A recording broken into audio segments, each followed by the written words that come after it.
Alors bonjour à toutes et à tous, aujourd'hui on se retrouve pour une nouvelle vidéo sur les design patterns. Alors aujourd'hui un design pattern assez simple, le Factory Method. C'est un design très utile pour l'évolutivité d'une application ou bien le partage de code. Il permet d'étendre une utilité en plusieurs différentes. Les autres design patterns ont particulièrement utilisé un principe similaire, donc ce design pattern devrait être assez facile à comprendre pour vous. D'ailleurs il contient beaucoup d'avantages, notamment ceux du principe solide. On sollicite moins le constructeur des produits concrets. On a aussi le principe de responsabilité unique et aussi celui que j'ai beaucoup répété, le principe ouvert-fermé. D'ailleurs, je vais vous expliquer pourquoi il est si important. Par exemple, si vous créez un module ou un framework et que vous le tenez à jour, si quelqu'un doit un jour modifier le comportement d'une de vos classes et qu'il le modifie directement, et donc il va toucher à votre code. Déjà, il a des chances de créer des erreurs, et en plus, si vous faites une mise à jour et que lui l'installe, eh bien toutes les modifications qu'il a faites seront écrasées, d'où l'utilité d'étendre et non de modifier. Donc pour revenir à la Factory Method, je vous propose donc de regarder son schéma UML. Alors comme on peut le voir, il est assez simple. On a un créateur abstrait avec son créateur concret, et un produit abstrait avec son produit concret. Donc en gros, on pourrait dire qu'il y a deux classes, pas quatre. Mais bon. Alors ainsi, avec ça, on pourra créer des dérivations de ce même produit. Et donc, d'une manière très simple. Pour l'exemple, on prendra un script permettant d'afficher une liste de clients. Mais on voudra ajouter une nouvelle dérivation du produit. En gros, on va lui demander d'afficher la liste de clients d'une autre manière. Et vous allez voir la capacité de la Factory Method. Je vais repasser avec les tests en commande, parce qu'avec le web, mis à part l'aspect visuel, ça n'a aucune pertinence à être mis en œuvre dans les tutos, mis à part de complexifier la vidéo. Allez, on se retrouve pour l'implémentation. A tout de suite. Eh bien, nous voilà dans l'implémentation donc de la Factory Method. Alors j'ai créé une petite classe qui s'appelle Client Viewer et qui permettra à l'utilisateur qui utilise cette classe de pouvoir ajouter des clients, donc en donnant son nom, son prénom et son âge, et d'en ajouter plusieurs jusqu'à ce qu'il décide de les afficher. Et dans ce cas-là, ça les affichera d'une certaine manière. Or ici, ça les affichera sous forme client numéro, et on aura le numéro du client, donc 0, 1, 2 par exemple, le nom, puis le prénom. Alors, ici, on a un cas où notre classe est fonctionnelle, elle est bien, sauf que si jamais on voudrait par exemple l'afficher d'une autre manière, eh bien on aurait des soucis, d'où il faut utiliser le Factory Method. Alors, vous avez pu le voir depuis le début, quand on construit des design patterns, ça a beaucoup d'utilité, c'est pas mal pratique, mais par contre il y a toujours une partie négative, il y a beaucoup de classes, et du coup ça augmente un peu la complexité pour la compréhension du code. Mais une fois qu'on les connaît, ça permet vraiment d'évoluer, on va dire, notre code, de permettre qu'il évolue. Et donc, ici, on va essayer de transformer ce code-là en un code avec le design pattern Factory Method, et en même temps, on va essayer d'implémenter un nouveau produit, c'est-à-dire qu'à la place de l'afficher sous format client numéro, etc., donc personnel, on va l'afficher sous forme JSON. Alors, on va revenir au client et on va commencer par déjà tester la classe fonctionnelle. Alors, afin de faire ça, j'ouvre mon terminal et je vais me diriger donc vers App et Factory Method. Et donc, à partir d'ici, je vais lancer le fichier client.php. Alors, en lançant ce fichier-là, on voit qu'il nous indique donc client numéro 0, Théodore, client numéro 1, John Doe, et client numéro 2, Goldmer Jack. Bon, c'est bien beau, mais maintenant, nous, on a besoin, par exemple, de l'envoyer, je sais pas, par exemple en Ajax, ou alors l'envoyer d'une autre manière, l'enregistrer en JSON dans une base de données, ou peu importe. Enfin bref, il nous faut les données sous format JSON. Alors, on a un petit souci. C'est que le seul moyen d'encoder les données en format JSON est de modifier la classe ClientViewer. Effectivement, on ne peut pas récupérer les données à l'aide du display. Même si on s'amuse à faire des opérations avec les strings pour décortiquer le nom et le prénom, on n'aura pas l'âge. Pareil, au niveau client viewer, on n'a pas de méthode qui nous permette de récupérer le tableau de valeur. Et le tableau de valeur ici est en privé. Donc, si vous êtes le créateur de cette classe client viewer et que vous pensiez le distribuer aux gens et qu'ils puissent la modifier, et bien là, ça ne va pas être bon. Donc, ce qu'on va faire, c'est qu'on va remettre à jour notre client viewer afin qu'il corresponde au design pattern factory method et que n'importe qui puisse ajouter, on va dire, son petit grain de sel, sa fonctionnalité, sa dérivée du produit. Alors, pour commencer à faire ça, eh ben, on va tout simplement créer déjà notre abstract client viewer. Alors, pour créer notre abstract client viewer, on va juste créer un nouveau dossier là, un nouveau fichier, et on va l'appeler abstract. Alors, si j'y arrive, abstract client et viewer. Alors, une fois qu'on a ça, on va venir mettre les choses qui seront communs à tous les clients viewer. C'est-à-dire que nous, on prévoit ça dans l'éventualité que quelqu'un veut modifier cette classe. Qu'est-ce qu'il y a à modifier? Est-ce qu'ajouter des clients, il y a vraiment besoin de modifier quelque chose? Bon, je sais, on pourrait dire que les entrées là, oui. Mais en soi, ça va être plus le display qu'il va falloir changer.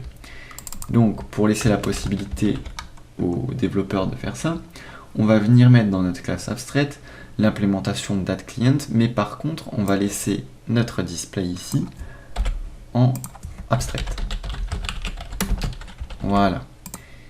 Et donc, en ayant ça, alors il faut juste pas oublier de mettre abstract ici et abstract ici. Voilà. Et donc, en ayant ça, on va prendre mon client viewer et cette fois-ci, ce ne sera pas un client viewer global, ce sera celui qui va display avec notre façon perso. Donc, je vais l'appeler client viewer perso. Alors, je vais renommer aussi le fichier perso. Et donc, on va pas garder ça non plus. Mais par contre, on va garder notre display. On va extendre de abstract client viewer. Et là, on a un petit souci, c'est que le thisData, eh ben, il ne peut pas le récupérer. Donc je vais venir ici le mettre en protected. Voilà. Donc maintenant qu'on a ça, on a notre classe client viewer perso qui va fonctionner comme avant. Il nous faut quoi? Il nous faut aussi le constructeur. Donc le constructeur, on va créer un nouveau fichier, abstract, je vais l'appeler abstract construct client viewer. Ça fait un peu long, mais bon, au moins on comprend, c'est le principal. .php. Vaut mieux ça qu'un truc court mais qu'on comprend rien. Alors, tac tac tac, ici. Et maintenant, on va créer notre classe, donc abstract construct client viewer. Et en fait, ça va être une abstract class et abstract client, non, construct client viewer. Et là, notre classe là, elle aura seulement une méthode, ça va être abstract public, donc une méthode publique, function, qu'on appellera create client viewer. Alors, effectivement, si il y a plusieurs... Alors, attendez, je mets juste la valeur de retour. Abstract client viewer, donc ça c'est ce que ça va retourner. Alors, effectivement, si jamais on a un constructeur différent qui a besoin d'une autre méthode, comme ça, on pourra récupérer notre méthode. Sauf que là, pour le constructeur là, eh bien, on va juste créer un nouveau fichier. On va mettre construct client viewer, sauf que celui-là ce sera pour le perso .php, le perso qui est notre produit 1 en fait. Et on va tout simplement réimplémenter tout ça. Hop. Voilà. Classe construct client. Alors, il y a juste un petit souci. Je vais renommer ça pour mettre le S ici. Client viewer perso. Qui va étendre de abstract construct client viewer. Et donc, à partir de là, on a la petite méthode qui n'est pas implémentée. Alors, on va la mettre. Et là, on va retourner. Donc, ici, on est pour le perso. Hein. Donc, on va retourner quoi? Abstract client viewer. Lequel? Quel enfant? Et bien, ça va être client viewer perso. Perso. Et faut pas que j'oublie le new, comme je le fais souvent. Voilà. Alors, maintenant qu'on en est là, on a un souci ici avec notre client viewer. Effectivement, c'est plus un client viewer qu'on va créer, c'est notre construct. Alors, je vais juste garder ça pour après. Alors, construct viewer est égal à new construct client viewer perso. Donc là, en fait, on va créer un construct client perso et on va dire que client viewer il sera égal à notre construct viewer et create client viewer. Voilà. Donc ici on n'a pas modifié grand chose, c'est juste qu'il y a plusieurs classes derrière. Donc on utilise notre constructeur, on vient récupérer notre classe qu'on a besoin et ensuite on l'utilise. Alors je vais juste remontrer ici. Donc là on retourne bien le client viewer perso qui est là. Voilà, qui lui-même est enfant de celui-ci. Alors du coup, si maintenant je relance notre petit script, eh bien on peut voir qu'il se passe exactement la même chose. Normal, on utilise client viewer perso qui correspond en fait à notre constructeur, qui est juste généré par notre constructeur. Donc en soi, ça ne change rien, mis à part le fait qu'on a un constructeur pour l'avoir. Mais il y a un autre truc sur lequel ça va changer. Alors maintenant, on va justement créer notre client viewer, pas perso, mais JSON. Alors pour ça, je vais créer deux fichiers. Donc, en fait, voilà, s'il y a un développeur qui veut étendre votre fonctionnalité, eh bien, il va faire pareil. Il va créer deux fichiers.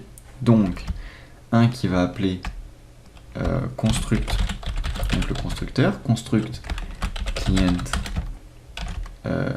viewer, j'ai toujours peur avec l'orthographe de ça, et à la place des persos on va marquer JSON.php